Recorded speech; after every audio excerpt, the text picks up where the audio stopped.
There's a lot of corporate memory of the close links of Gibraltar in the past, of when the Monscalpe used to ply the straits on a daily basis, and there are people who still remember coming to Gibraltar virtually every week on a shopping spree.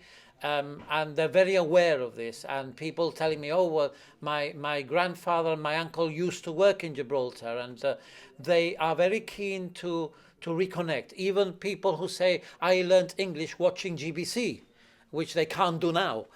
So there's a great deal of interest and a great deal of affection for Gibraltar and Gibraltarians.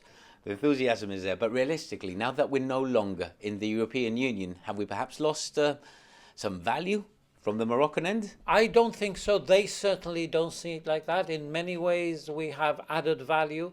They feel that they can link up in other ways that perhaps wouldn't have been possible in the past. And I think that certainly the interest was genuine. Certainly the way they treated me while I was there, I could feel rather palpably their keenness to work with us, and we went through a range of possibilities, and I'm now sharing these with my colleagues. Some of them appertain to different ministers, and I'm sharing it with them, and we're working to see how they can be taken forward. But for example, tourism, there's a lot of interest in us bringing tourists to Morocco, possibly from the UK, hopping over Gibraltar and then to Morocco, and in the reverse direction. There's a lot of interest from Morocco to visit Gibraltar. In sport, there's a lot of interest in sporting relations.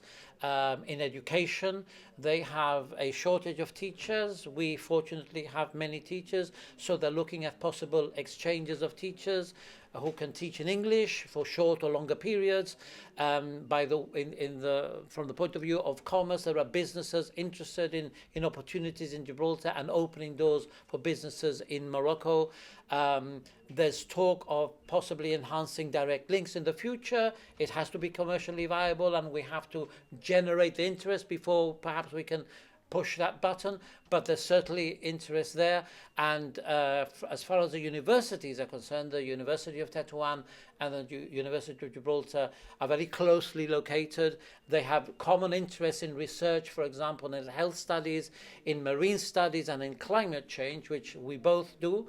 And I think we will see things happening probably sooner rather than later in some of the areas. Other areas are more complex, will take more time, but where there's a will, there's a way, and there's a lot of will here. Perhaps one of the first things, implement those transport links and also ease of access both ways?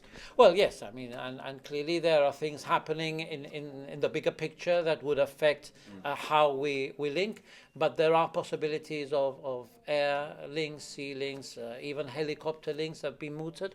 Tetuan Airport is trying to extend its regional importance, and these are all things that are there in the mix. As I say, I have to discuss it with my colleagues. It's their different areas, and there will be policy decisions they have to take. My role here is to link up and see what opportunities they are, and then leave them for my colleagues to take forward, and we're already looking at how we can do that.